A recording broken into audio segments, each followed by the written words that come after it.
देवनागरी लिपि एवं उसकी विशेषताएं। प्यारे बच्चों, यह बहुत ही महत्वपूर्ण चैप्टर है और इसको ध्यान से समझिएगा। इसको अगर आपने ठीक से समझ लिया तो 2 से 5 नंबर आपको मिलेंगे, ऐसा मेरा विश्वास है, और आप लोगों को निश्चित रूप से प्रतियोगी परीक्षाओं में काफ़ी फ़ायदा होगा। प्यारे बच्चों, आइए आगे बढ़ें और आज की प्रश्नोत्तरी और जो हमारा यह सीरीज है उसकी जो महत्वपूर्ण बात है वहाँ पर पहुँचे। सबसे बड़ी सबसे महत्वपूर्ण बात, हम एक राष्ट्र के निवासी हैं, हमारा देश भारत है और भारत की राष्ट्रभाषा कौन सी है, यह बहुत ही ज़्यादा महत्वपूर्ण प्रश्न है। आप लोगों से यहाँ पर पहला प्रश्न यही पूछा जा रहा है कि भारत की राष्ट्रभाषा कौन सी है, और आपके सामने यहाँ पर 4 विकल्प दिए गए हैं, अंग्रेजी, रोमन, हिंदी, संस्कृत। ये 4 विकल्प में से कोई एक जवाब आपका सही है। प्यारे बच्चों, आइए देखते हैं आपका जवाब सही है या गलत है, और सही जवाब क्या है। सही जवाब है हिंदी। भारत की राष्ट्रभाषा हिंदी है, ऐसा हमारे संविधान में भी लिखा हुआ है या नहीं लिखा हुआ है, इस पर बहुत आगे हम चर्चा करेंगे, लेकिन निश्चित रूप से भारत की राष्ट्रभाषा हिंदी है। किस भाषा को राष्ट्रभाषा कहा जाता है, क्यों कहा जाता है, अनेकानेक ऐसे बिंदु हैं जो बहुत महत्वपूर्ण हैं, उन पर भी हम चर्चा करेंगे। तो आइए आगे बढ़ते हैं, उन सभी बिंदुओं पर चर्चा कभी आगे होगी, लेकिन अभी बात करते हैं आज के दूसरे प्रश्न पर। दूसरा प्रश्न है, हिंदी की उत्पत्ति किस भाषा से हुई। हिंदी जो कि हमारी राष्ट्रभाषा है, उसकी उत्पत्ति किस भाषा से हुई, यहाँ पर यह प्रश्न पूछा जा रहा है। और 4 विकल्प आपके सामने हैं, अंग्रेजी है, गुजराती है, और उसके साथ साथ में बंगाली है और संस्कृत है। इन 4 में से कोई एक विकल्प आपका ठीक है, और वह विकल्प कौन सा ठीक है ये आपको बताना है। तो यहाँ पर हमारे सामने अंग्रेजी, गुजराती, बंगाली, संस्कृत, इनमें से किससे उत्पत्ति हुई है हमारी हिंदी की, इस चीज़ को आपको खोजना है। प्यारे बच्चों, यहाँ पर जो है विकल्प वो सही क्या है, वो सही जवाब है आपका। सही जवाब इसमें दिया गया है, उत्पत्ति जो हिंदी की हुई है वह हमारी संस्कृत से हुई है। तो इसके बाद में जब हम आगे बढ़ते हैं तो यहाँ पर तो जवाब है संस्कृत है, ये लगभग सभी लोग जानते हैं इस बात को। और इसके बाद में फिर अगला प्रश्न है 3। अगला प्रश्न 3 क्या है, हिंदी की उत्पत्ति कब हुई। हिंदी की उत्पत्ति कब हुई की बात जब हम करते हैं तो हमारे पास आता है सब, यहाँ पर विकल्प जो हैं वो 4 दिए गए हैं। ये 4 विकल्प में से क्या है, ये जो 4 विकल्प हैं वो 4 विकल्प यहाँ पर आपके सामने हैं। पहला है 1500 ईस्वी, दूसरा है 500 ईस्वी, तीसरा है 100 ईस्वी पूर्व, और चौथा है 1000 ईस्वी पूर्व। इन 4 विकल्प में से कोई एक विकल्प सही है। और प्रश्न क्या है, हिंदी की उत्पत्ति कब हुई। तो प्यारे बच्चों, आप लोगों ने इस बात को सोच लिया होगा कि हमारा सही उत्तर क्या है। और आइए देखते हैं आपने जो सही उत्तर माना है वो सही है या गलत है। तो वह सही उत्तर क्या है, सही उत्तर है 1000 ईस्वी। 1000 ईस्वी में हमारी हिंदी की उत्पत्ति होती है, हिंदी भाषा की उत्पत्ति होती है, इस बात का हम लोग ध्यान रखेंगे। अगले प्रश्न की तरफ चलते हैं। प्रश्न संख्या 4, देवनागरी लिपि का सर्वप्रथम प्रयोग किस राज्य में हुआ माना जाता है। देखिए, सबसे पहले देवनागरी लिपि का प्रयोग किसी राज्य में किया गया, वह राज्य कौन सा था, यहाँ पर यही प्रश्न आपसे पूछा जा रहा है। विकल्प 4 दिए गए हैं, महाराष्ट्र, उत्तर प्रदेश, राजस्थान और गुजरात। इन 4 विकल्प में से कोई एक विकल्प सही है, कोई एक राज्य सही है जहाँ पर देवनागरी लिपि का सबसे पहले प्रयोग किया गया। तो आइए देख लेते हैं सही जवाब क्या है। सही जवाब है गुजरात। जिन बच्चों ने गुजरात को चुना था उनका जवाब बिल्कुल सही है, और जिन लोगों ने नहीं चुना था गुजरात को, तो वो भी आज से इस बात को ध्यान में रखेंगे कि देवनागरी लिपि का सर्वप्रथम प्रयोग गुजरात राज्य में हुआ था। आगे बढ़ते हैं। प्रश्न संख्या 5, किस लिपि से देवनागरी लिपि का विकास माना जाता है। प्यारे बच्चों, यहाँ पर 4 विकल्प हैं, सामी आर्मेयिक लिपि, ब्राह्मी लिपि, खरोष्ठी लिपि, या इनमें से कोई नहीं। यहाँ से आपको एक सही विकल्प चुनना है, और सही विकल्प आप लोगों ने चुन लिया होगा। आइए देखते हैं आपका सही जवाब बिल्कुल ठीक है या कहीं ना कहीं कोई भ्रम है। उस भ्रम को हम दूर करने के लिए ही तो आए हैं। आइए सही जवाब क्या है देखते हैं। सही जवाब है ब्राह्मी लिपि। ब्राह्मी लिपि से जो देवनागरी लिपि है उसका विकास माना जाता है। प्यारे बच्चों, इस बात को ध्यान रखें, ब्राह्मी लिपि दुनिया की अत्यंत महत्वपूर्ण लिपि है और इसी से हमारी देवनागरी लिपि का विकास हुआ। आगे बढ़ते हैं, प्रश्न संख्या 6। कौन सी भाषा देवनागरी लिपि में लिखी जाती है? यहाँ पर जो 4 भाषाएं दी गई हैं, बंगला, पंजाबी, मराठी, गुजराती। हमारे उत्तर भारत के लोग इन चारों भाषाओं से निश्चित रूप से ठीक प्रकार से परिचित नहीं होंगे, लेकिन फिर भी हमको चूंकि भाषा और देवनागरी लिपि पर हमको यहाँ पर बात करनी है तो निश्चित रूप से हमको पता होना चाहिए कि यहाँ पर और कौन भाषाएं हैं जो हमारी देवनागरी लिपि में लिखी जाती हैं। इन 4 में से कोई एक ही भाषा ऐसी है जो देवनागरी लिपि में लिखी जाती है। प्यारे बच्चों, आइए देखते हैं सही जवाब क्या है, और वो सही जवाब है मराठी। मराठी भाषा जो है वो देवनागरी लिपि में लिखी जाती है, इस बात का आप लोग ध्यान में रखेंगे। प्यारे बच्चों, आगे बढ़ते हैं, प्रश्न संख्या 7। हिंदी किस लिपि में लिखी जाती है? बहुत बढ़िया प्रश्न है, लेकिन थोड़ा सा घुमाया हुआ प्रश्न है। इसमें कुछ बच्चे जो है भ्रमित हो जाते हैं। यहाँ पर 4 विकल्प हैं, खरोष्ठी, ब्राह्मी, नागरी और मसनवी। ये 4 जो विकल्प दिए गए हैं इनमें से कोई एक सही जवाब है, और सही जवाब क्या है? खरोष्ठी है कि ब्राह्मी है कि नागरी है कि मसनवी है? आइए देखें कि आपने सही जवाब क्या चुना है, और सही जवाब आपका सही है या कहीं उसमें सुधार की गुंजाइश है। प्यारे बच्चों, आइए सही जवाब देखते हैं। सही जवाब है नागरी। देवनागरी लिपि को ही नागरी लिपि भी कहा जाता है, इस बात का बच्चे ख्याल रखेंगे। हिंदी किस लिपि में लिखी जाती है? तो प्यारे बच्चों, हिंदी नागरी लिपि में लिखी जाती है। ब्राह्मी और मसनवी, खरोष्ठी का नाम हम नहीं लेंगे, क्योंकि उससे हमारी हिंदी नहीं लिखी जाती है। हिंदी नागरी लिपि में लिखी जाती है, या उसको हम देवनागरी भी कहते हैं, तो देवनागरी में लिखी जाती है। आइए आगे बढ़ते हैं, प्रश्न संख्या 8। देवनागरी लिपि में स्वर वर्णों की संख्या कितनी है? प्यारे बच्चों, जो इस समय शिक्षक पात्रता परीक्षा होती है, बहुत महत्वपूर्ण परीक्षा है, टेट की परीक्षा जिसको कहते हो, उत्तर प्रदेश शिक्षक पात्रता परीक्षा, केंद्रीय विद्यालय शिक्षक पात्रता परीक्षा या अन्य राज्यों की जो शिक्षक पात्रता परीक्षाएं होती हैं उसमें ये प्रश्न लगातार पूछा जा रहा है। स्वर व्यंजन की संख्या पर लगातार एक प्रश्न पूछा जाता है।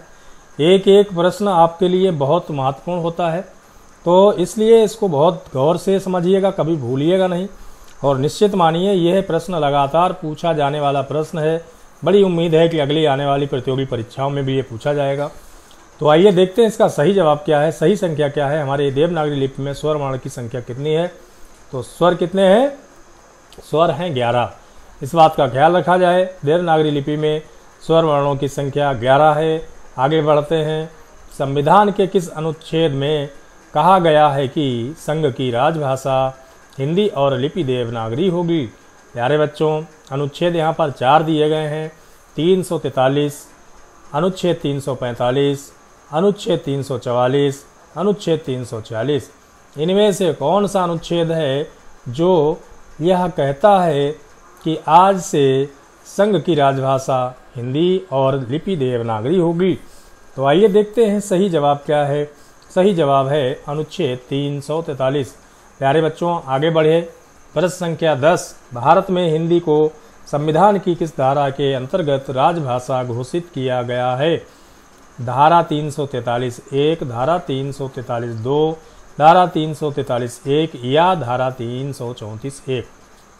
ये 4 धाराएं हैं, ये 4 विकल्प हैं, और इनमें से कोई एक धारा सही है जिसके अंतर्गत जो हमारी हिंदी है उसको राजभाषा घोषित किया गया है।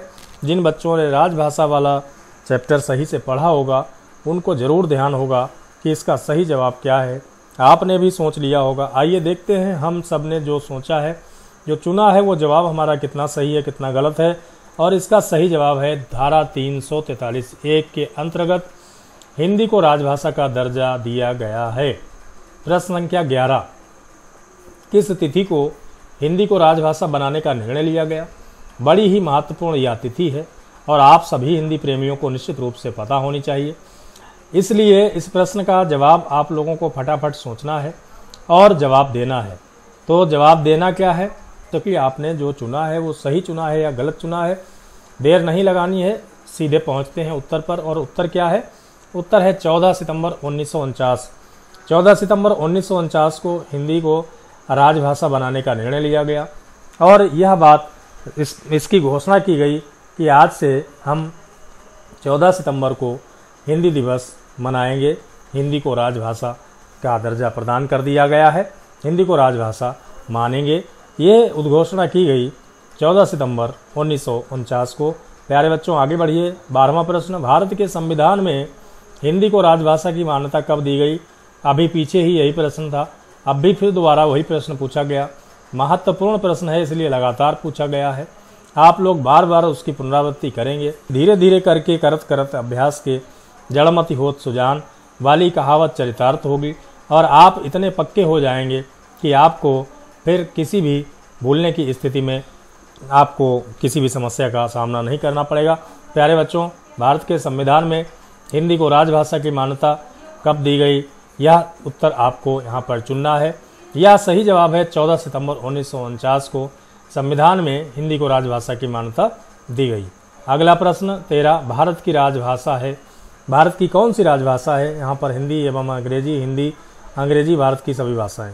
सही जवाब इसमें से आपको चुनना है और सही जवाब क्या है?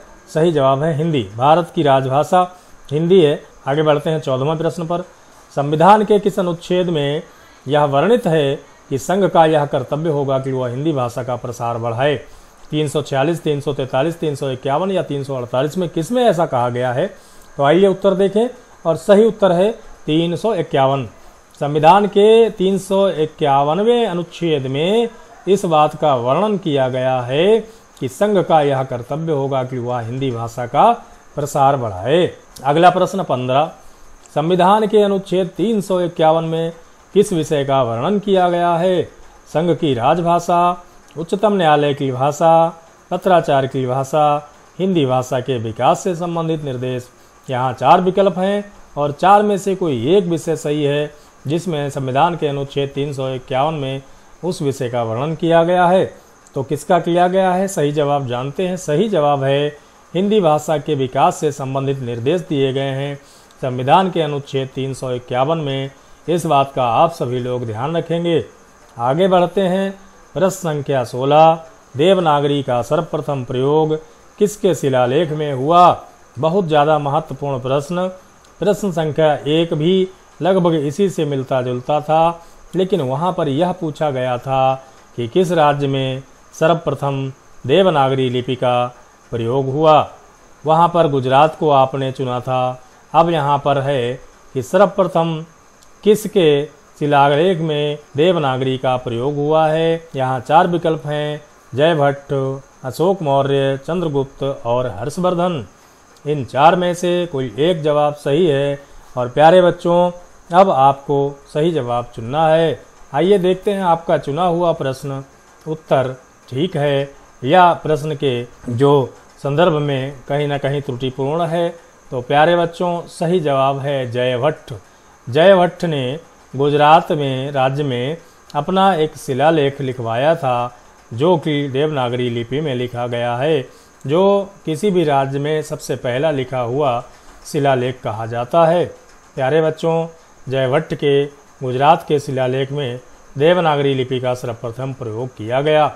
आइए आगे ध्यान दें। 16वें 17वें प्रश्न पे चलें। 17वां प्रश्न है, प्राचीन देवनागरी लिपि का विकास किससे हुआ? कुटिल लिपि, सम्मिलित लिपि, गुरुमुखी लिपि या नेपाली लिपि? प्यारे बच्चों अत्यंत महत्वपूर्ण प्रश्न है, जवाब आपको पता होना चाहिए। नहीं पता है तो आगे कभी भूलना नहीं है। तो प्राचीन देवनागरी लिपि का विकास किससे हुआ? प्राचीन देवनागरी लिपि का विकास हुआ है कुटिल लिपि से। इस बात को आप सभी लोग ध्यान में रखेंगे। प्राचीन देवनागरी लिपि का विकास कुटिल लिपि से हुआ। अगला प्रश्न 18, देवनागरी लिपि की सबसे बड़ी विशेषता क्या है? हिंदी की लिपि होना, प्राचीन लिपि होना, अनेक भारतीय भाषाओं की लिपि होना या सर्वाधिक वैज्ञानिक एक ध्वनि एक संकेत का होना? तो प्यारे बच्चों यहाँ पर देवनागरी लिपि की विशेषता और नहीं पूछी गई बल्कि सबसे बड़ी विशेषता क्या है यह पूछा गया है। इसलिए इसका सही जवाब क्या है? इसका सही जवाब है यह सर्वाधिक वैज्ञानिक है। यह इसकी सबसे बड़ी विशेषता है। और वह सर्वाधिक वैज्ञानिक क्यों है? क्योंकि इसमें एक ध्वनि के लिए एक ही संकेत दिया गया है, एक ही चिन्ह बनाया गया है, एक ही अक्षर का प्रयोग होता है, इसलिए यह दुनिया की सर्वाधिक वैज्ञानिक लिपि है। आगे बढ़ते हैं। इसमें पूछा गया है कौन सी विशेषता देवनागरी में नहीं है। आप खूब ध्यान रखिएगा, बहुत बार ऐसे प्रश्न आएंगे, उसमें पूछते रहेंगे कि इसमें ये है, इसमें ये है, इसमें ये है, और उसके बाद में फिर दो प्रश्न, एक प्रश्न ऐसा आएगा जिसमें पूछा जाएगा कि इसमें कौन सा नहीं है, और आप ढूंढेंगे इसमें कौन सा है। इस तरीके के प्रश्न अब प्रतियोगी परीक्षाओं में पूछे जा रहे हैं। 2, 3, 4 प्रश्न ऐसे होते हैं जो नकारात्मक होते हैं, और आपका आदत पड़ा हुआ है, आप एकदम ढले हुए हैं, उसी आदत में ढर्रे पे पड़े हुए हैं कि कौन सी विशेषता देवनागरी में है। आप यह करके आएंगे, जबकि यहाँ पर आखिर तक प्रश्न को पढ़ना है। इसमें पूछा गया है कि कौन सी विशेषता देवनागरी में नहीं है, ये आपको खोजना है। तो यहाँ पर इसमें देखिए कौन सा सही जवाब होगा। इसमें जैसा उच्चारण होता है वैसा ही लेखन होता है, एक ध्वनि का एक ही प्रतीक होता है, ये तो है ही विशेषता इसकी। शिरोरेखा का प्रयोग महत्वपूर्ण है, ये भी बहुत ज़्यादा विशेषता है। चौथा विकल्प है विकास की दृष्टि से ब्राह्मी व खरोष्ठी की समकालीन है। देवनागरी ना तो ब्राह्मी के समकालीन है ना खरोष्ठी के समकालीन है। अब ये भी जवाब ठीक नहीं है। तो अब बात यह है कि इसमें से सही उत्तर क्या है। सही उत्तर तो यही है कि जो सबसे ज़्यादा खराब चीज़ है, जो विशेषता यहाँ पर नहीं है देवनागरी की, वही उत्तर आपका सही है। तो आइए देखते हैं सही जवाब क्या है। सही जवाब है विकास की दृष्टि से ब्राह्मी व खरोष्ठी की समकालीनता। ऐसा बिल्कुल भी ठीक नहीं है। ब्राह्मी लिपि से निश्चित रूप से देवनागरी का विकास हुआ, लेकिन वह समकालीन नहीं है, वो बहुत बाद में विकसित होती है। इसलिए यहाँ पर जो नहीं है देवनागरी की विशेषता वो पूछा गया, तो विकल्प चौथा सही है। अगला प्रश्न 20, देवनागरी के बारे में क्या गलत है, यह बात पूछी गई है। क्या यह दाएं से बाएं लिखी जाती है। आप लोग ध्यान रखिए, हिंदी लिखते हो तो किधर से किधर को लिखते हो, दाहिने से बाएं को लिखते हो कि बाएं से दाएं को लिखते हो। ये विकल्प उसी दायरे में ले जाकर के समझिएगा, इसको सही मानिएगा या गलत मानिएगा, जो भी करिएगा वो आप समझिएगा। अगला विकल्प है नागर ब्राह्मणों से इसकी उत्पत्ति हुई। उससे अगला विकल्प है वर्णात्मक लिपि है, और उससे अगला जो विकल्प है वो शिरोरेखा का प्रयोग। यहाँ पर क्या गलत है फिर ये पूछा गया है, तो इसमें से एक सही जवाब है। सही जवाब क्या है आइए देखते हैं। सही जवाब इसमें 2 हैं। आयोग ने इन दोनों जवाबों को सही माना और वास्तव में ये दोनों जवाब सही हैं। देवनागरी में क्या गलत है ये पूछा गया, तो ये दाएं से बाएं भी नहीं लिखी जाती है, बाएं से दाएं को लिखी जाती है। नागर ब्राह्मणों से इसकी उत्पत्ति हुई, ये सभी लोग जानते हैं। शिरोरेखा का प्रयोग होता है, ये सभी लोग जानते हैं। और ये वर्णात्मक लिपि भी नहीं है, ये अक्षरात्मक लिपि है, ये भी आप जानते हैं, ये इसकी विशेषता है। तो इसलिए इसमें 2 विकल्प गलत हैं, जिनको आयोग ने सही माना था। आप भी इसी प्रकार से इनमें से यदि कोई भी विकल्प करेंगे तो वो सही माना जाएगा। कोई का तात्पर्य है जो 2 विकल्प यहाँ पर दिए गए हैं, दाएं से बाएं लिखना और वर्णात्मक लिपि, इनमें से कोई भी आप करके आएंगे तो आपका सही जवाब माना जाएगा, आपको नंबर मिलेगा। आयोग ऐसा ही निर्णय करता है। अगला प्रश्न 21, इनमें से कौन सी लिपि नहीं है। अरबी, गुरमुखी, देवनागरी, अंग्रेजी। यहाँ पे लिपि के बारे में पूछा गया। अरबी लिपि है, गुरमुखी लिपि है, देवनागरी लिपि है, अंग्रेजी लिपि है, कौन सी है और कौन सी नहीं है। यहाँ पर क्या पूछा गया है, इसमें पूछा गया है इनमें से कौन सी लिपि नहीं है।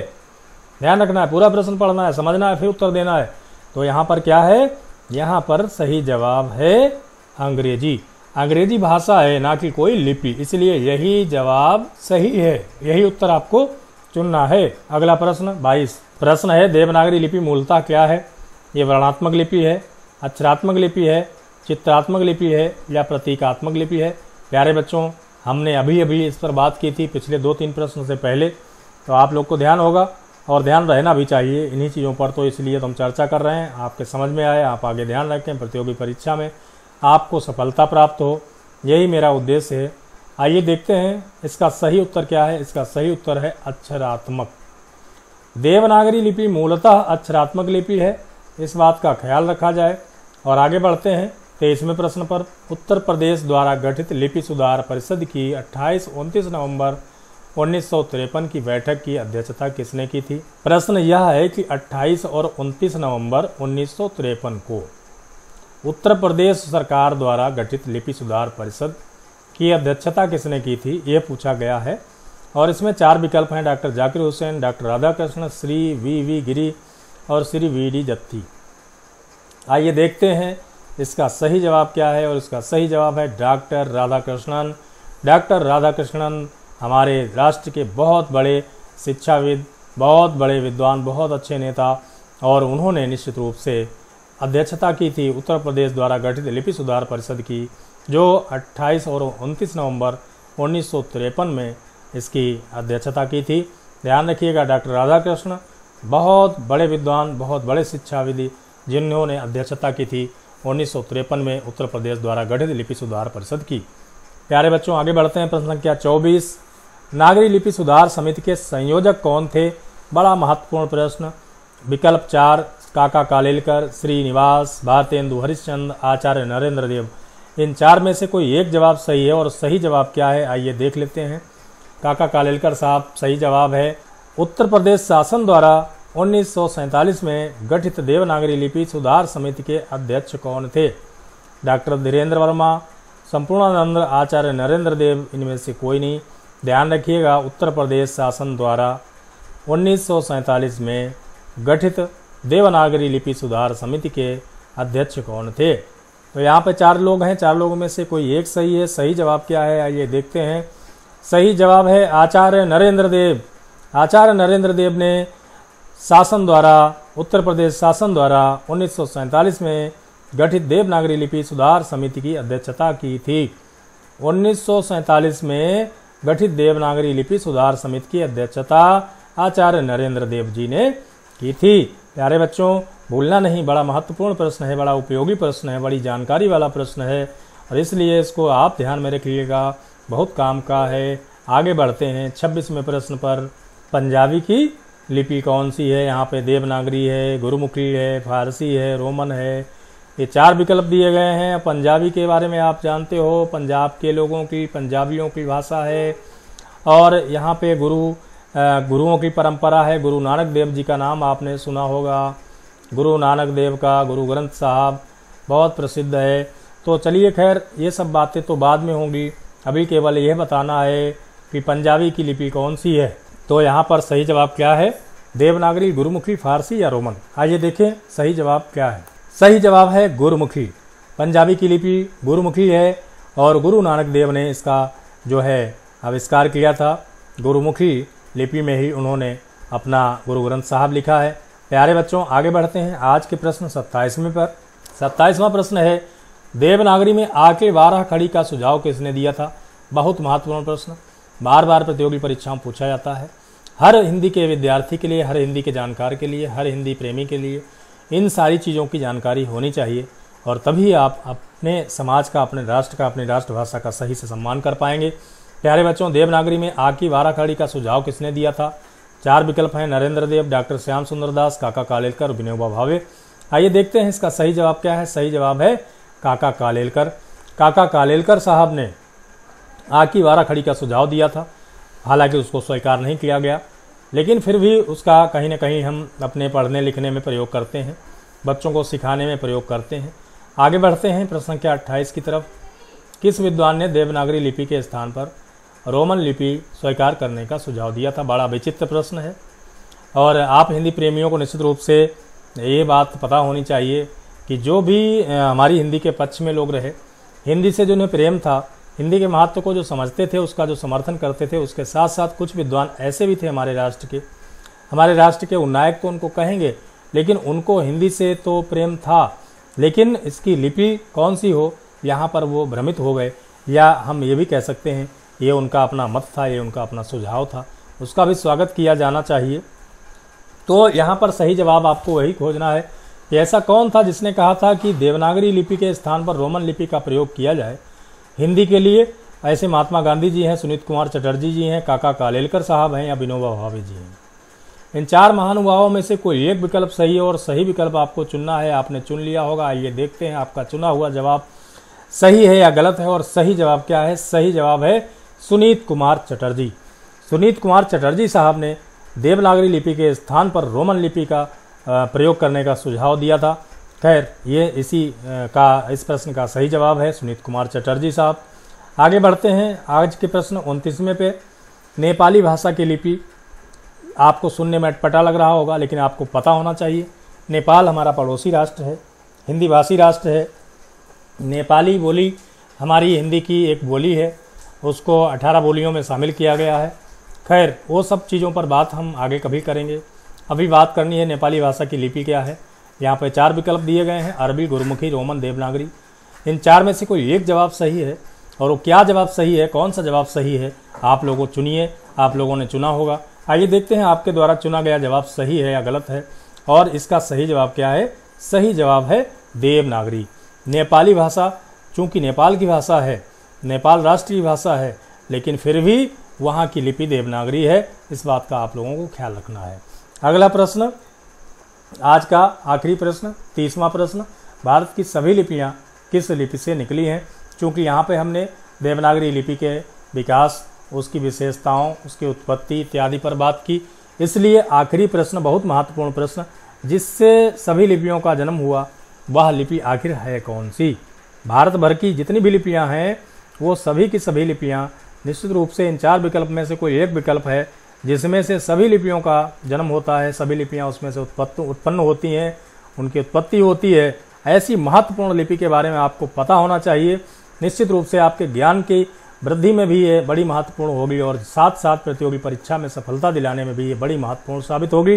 प्यारे बच्चों, जरूर पता होना चाहिए आपको। अगर नहीं पता था तो कोई बात नहीं, कोई अफसोस की बात नहीं, कोई गिला शिकवे की बात नहीं है। निश्चित रूप से नहीं पता था, इसीलिए तो हम यहाँ पर आपके बीच में आए हैं, और आपको बहुत सी ऐसी चीज़ें, जानकारियाँ देंगे जो आपको नहीं पता थी और पता होंगी। निश्चित रूप से वो आपके लिए, आपके जीवन में उपयोगी साबित होंगी। इसी उम्मीद के साथ आइए देखते हैं इसका सही जवाब क्या है। इसका सही जवाब है ब्राह्मी। प्यारे बच्चों, भारत की सभी लिपियाँ ब्राह्मी लिपि से उत्पन्न हुई हैं, इस बात का आप ध्यान रखेंगे। 30वें प्रश्न का यही जवाब है, सही जवाब है ब्राह्मी लिपि से ही भारत भर की सभी लिपियों का विकास होता है। प्यारे बच्चों, आज की ये सीरीज यहीं पर समाप्त होती है। अब आप लोगों से एक छोटा सा मेरा आग्रह है। वो आग्रह यह है कि आप लोगों को यदि यह सीरीज अच्छी लग रही हो, आपके ज्ञान में वृद्धि करने वाली हो, प्रतियोगी परीक्षाओं में सफलता दिलाने वाली हो, तो आप लोग इसको अपने अन्य साथियों में भी शेयर करिए, इसको लाइक करिए अगर आपको पसंद है, और निश्चित रूप से इसके साथ आप सभी लोग जुड़े रहिए अगर कहीं ना कहीं आपके लिए उपयोगी है। जय हिंद, जय भारत, सभी को बहुत बहुत नमस्कार।